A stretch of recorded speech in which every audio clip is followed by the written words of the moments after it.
Pas besoin de faire de longues intros, XXXTentacion ou Jahseh nous a tous touchés, que ce soit à travers sa musique ou bien ses paroles. Dans cette vidéo qui on espère lui rendra hommage, nous allons voir comment un rappeur de Floride, en moins de 10 ans de carrière, s'est issu au statut de légende sans que rien ni personne ne puisse le contredire. Entre fausses accusations, messages de positivité, clash ou encore générosité infinie, bienvenue dans le monde de XXXTentacion.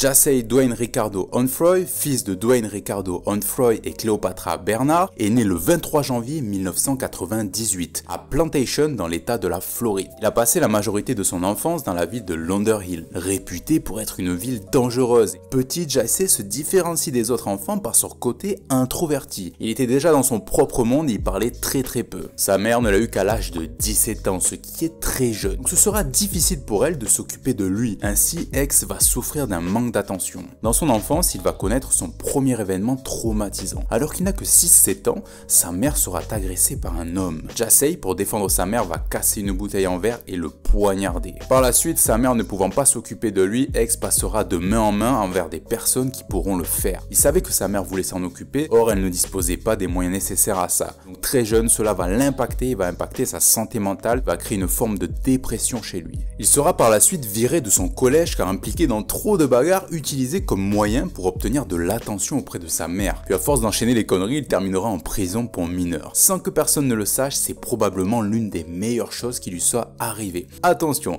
il n'a jamais été fier d'aller en prison et condamne ça, il l'a toujours fait. Là-bas, il y rencontrera son premier collaborateur et aussi son meilleur ami, Ski Mask the Slum God, qui lui était pour avoir revendu du cannabis. Ce sera le côté positif de cet enfermement, mais celui-ci sera aussi négatif, que ce soit par rapport à ses conditions de vie à l'intérieur ou encore à l'histoire du passage à tabac d'un homme qui fera tâche au début de sa carrière. They came to me after they kicked him out his room and asked me if they could put him in my room, and I looked at them and I laughed and I was like, y'all can put him in my room, but if he does anything I disapprove of, I'm gonna kill him and I'm not gonna give you any warning. I walked out the room to go take my shower and I came back in. So I go in the corner by the toilet type shit and tie on my jumpsuit, and I don't put it on all the way. I tie it around my waist. He was just staring, bro.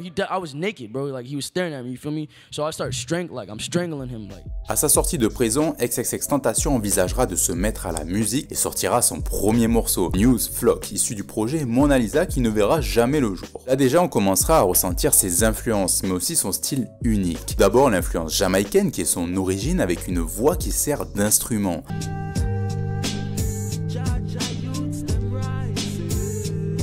Ensuite, on a celle de Biggie et Tupac avec sa manière de rapper.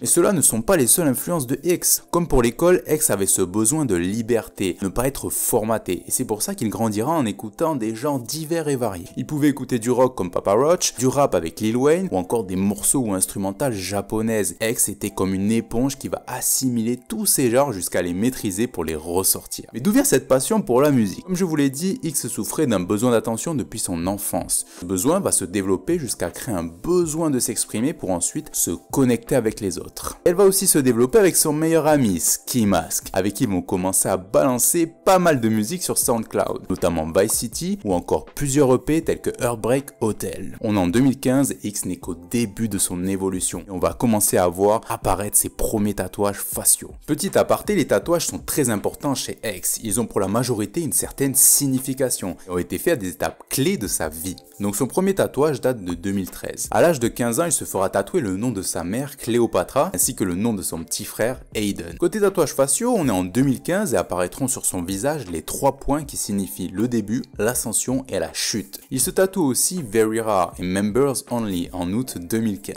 Members Only est le nom à la base du duo X et Ski Mask qui a été créé lorsqu'ils étaient au centre de détention juvénile. Et il sera associé au groupe Very Rare, les deux font partie des VR All Stars. Ces tatouages coïncident avec la sortie de leur premier projet commun, Members Only Volume 1. Le duo va enchaîner avec un second volume le 23 octobre de cette année-là. X multipliera les tatouages en cette fin d'année, avec Alone, le cœur brisé, Cry Baby, ainsi qu'un numb, l'éléphant sur son cou, et enfin Wing Ridden Angel. Alone fait référence à son état de solitude qui est constant quoi qu'il arrive. À ça on y ajoute numb, qui est l'état mental de X après avoir traversé tant de douleurs, de trahison, ainsi qu'avoir eu le cœur brisé. L'éléphant, lui, signifie son état d'esprit, passif mais peut se montrer agressif si nécessaire. L'éléphant provient de sa petite amie Cynthia qui lui a inculqué l'amour pour cet animal. Et pour finir, Wing Ridden Angel, qui est le nom d'un de ses morceaux de Members Only Volume 2, où il raconte l'histoire d'un homme ayant vécu le suicide de sa petite amie. Derrière toutes ces souffrances et ces étapes de sa vie apparaîtra le premier personnage de X. Look at Me sortira le 31 décembre 2015. Mais avant d'arriver à son explosion, une succession d'événements dans sa carrière ainsi que dans sa vie personnels vont se dérouler. Tout d'abord, il sera inculpé de braquage, agression et plein d'autres choses dont il parlera dans son interview long format avec No Jumper. Cette interview va être un game changer pour le rappeur tant elle va fidéliser et développer son nombre de fans qui va devenir une armée. Et pour l'anecdote, Adam22 sera son manager pendant un moment. Viendront ensuite les accusations de violence conjugale, qui vont se répéter à plusieurs reprises durant quasi toute l'année 2016, jusqu'à son arrestation et son passage en prison d'octobre à mars 2017. Donc on va résumer tout ce qui s'est passé dans cette longue période. Tout d'abord les violences conjugales qui proviennent d'un audio enregistré sans son consentement. Les audios ont été exposés à la vue du monde sans donner de contexte. Et les propos de X ont été pris au premier degré. Il y a énormément de choses qui contredisent quand même ces audios. Ces mêmes audios l'ont aussi accusé par la suite d'avoir poignardé 8 hommes. Là encore, d'après les vidéos retrouvées, il aurait agi en position de légitime défense. Mais pour en savoir plus, je vous conseille les vidéos de Domislive News. Voilà, donc plus besoin de revenir sur ces deux points. Consacrons-nous sur l'artiste et sa musique. Si on cumule son enfermement à ses polémiques, tout ça va créer un culte autour de son personnage et de sa musique. Son morceau Look at Me étant unique en son genre à cette époque, elle va lui permettre de se démarquer de tout ce qui pouvait se faire. Le fait de laisser la saturation des basses n'était pas du tout commun, la cover sera un mème d'enfant en train de fumer par le nez, tout ça va faire qu'à sa sortie de prison, le succès sera quasi immédiat. Et là, ce succès sera accompagné de son premier bif, et pas le moindre.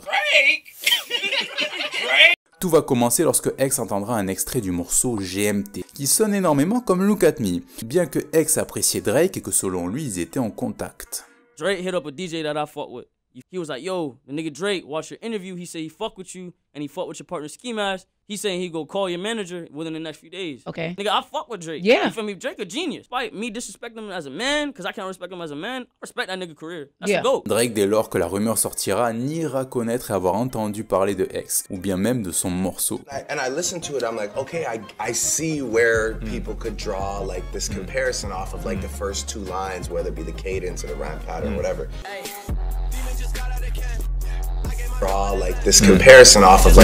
Ce bif créera ensuite aussi celui avec les Migos, dont on parlera plus tard. Au même moment, il va organiser un show surprise qui va terminer en émeute. Tous les projecteurs sont concentrés sur X et sa carrière ne va faire que décoller après ça. Par la suite, il sortira sa mixtape Revenge et organisera une tournée. Là encore, un incident car il se fera mettre KO sur scène. Et bien sûr, il va accéder ensuite au Freshman 2017 grâce à ses fans qui ont explosé les votes. Là encore, il n'évitera pas la polémique, que ce soit avec son interview, bien durant le freestyle où il sera qualifié de sataniste. Your religion, your pastor fuck kids and got sent to a prison in PC. I seen the devil, he's in you women, you need saving to listen to this, see.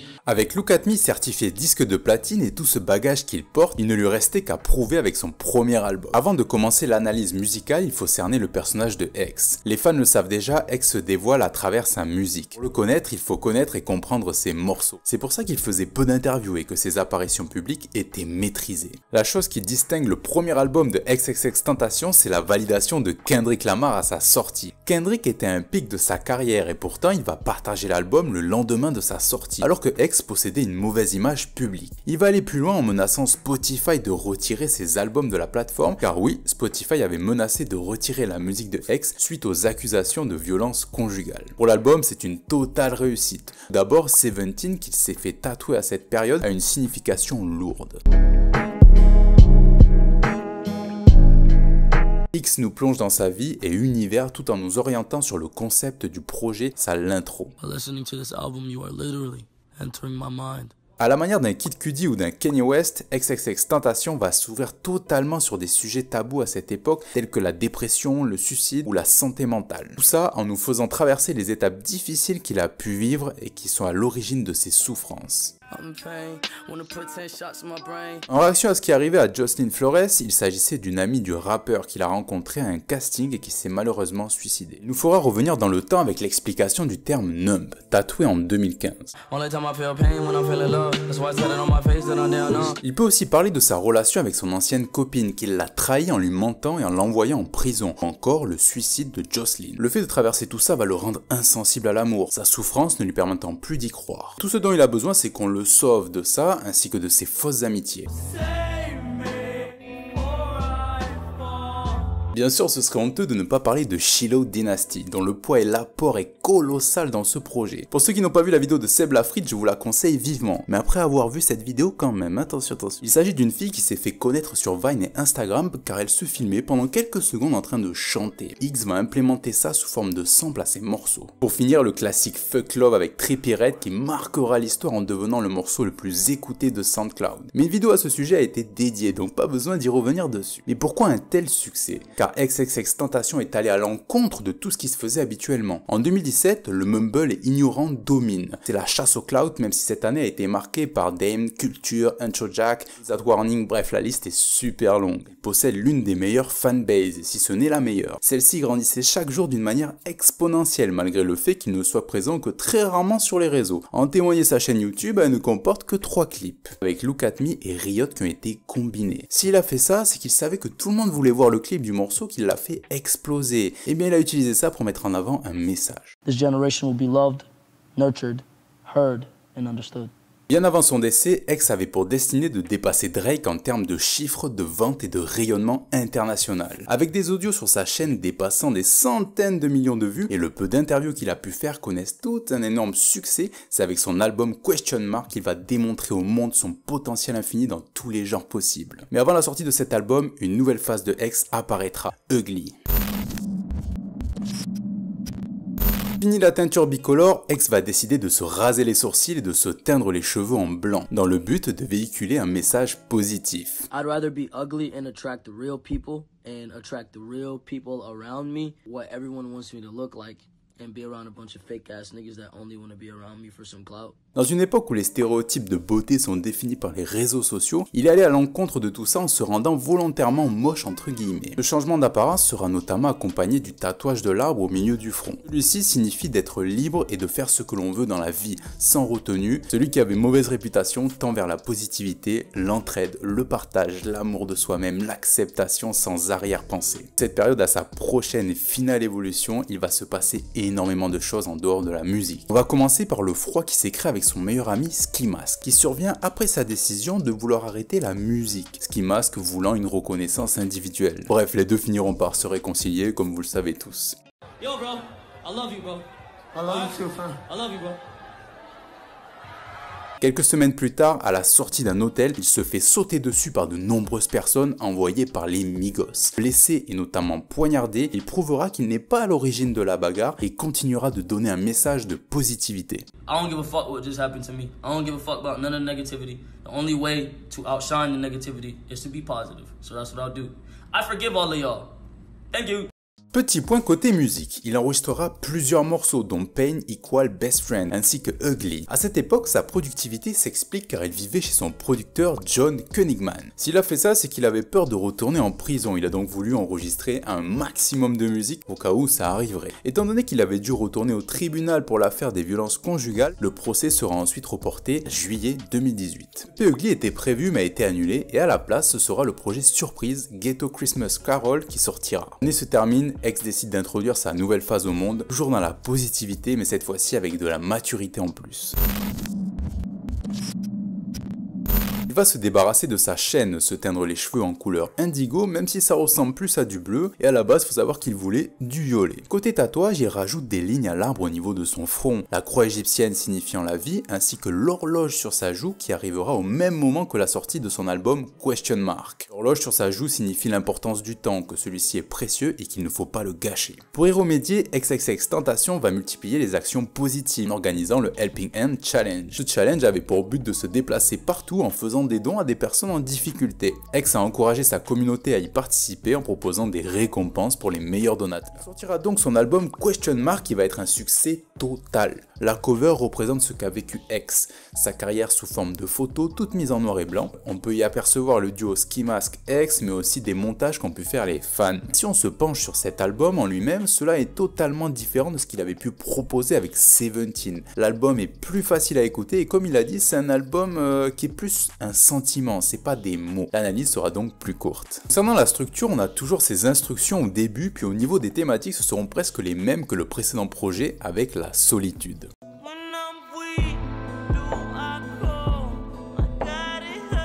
En référence à son tatouage Alone, il reviendra aussi sur l'hypocrisie du monde de la musique avec cette phrase. Il y a eu une mauvaise période où il a été mal présenté par tous les médias, que malgré cette mauvaise image, cela lui a quand même apporté de la lumière sur lui ainsi que sur sa musique, le poussant à vouloir devenir l'un des meilleurs artistes de tous les temps. Puis comme à son habitude, il ne pourra pas se détacher de celle qui a pourtant causé beaucoup de problèmes dans sa vie, Geneva. Bien qu'il paraissait plus joyeux avec des morceaux tels que Dollars ou encore I Don't Even Speak Spanish LOL, la souffrance de X n'a pas encore disparu.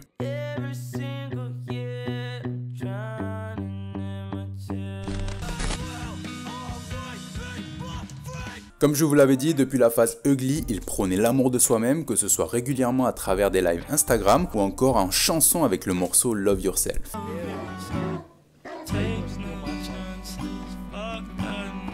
Il dédiera aussi un morceau dans cet album aux victimes de la tuerie du lycée de Stoneman Douglas dans le morceau Hop. Pour finir sur cet album, ce n'était qu'un aperçu de ce que pouvait accomplir X en termes de musicalité. Il s'est énormément diversifié en rendant sa musique plus accessible tout en la maîtrisant. Alors qu'il enchaînait les shows, notamment à Rolling Loud, il posta une story en déclarant vouloir organiser un événement de charité pour ce week-end en Floride.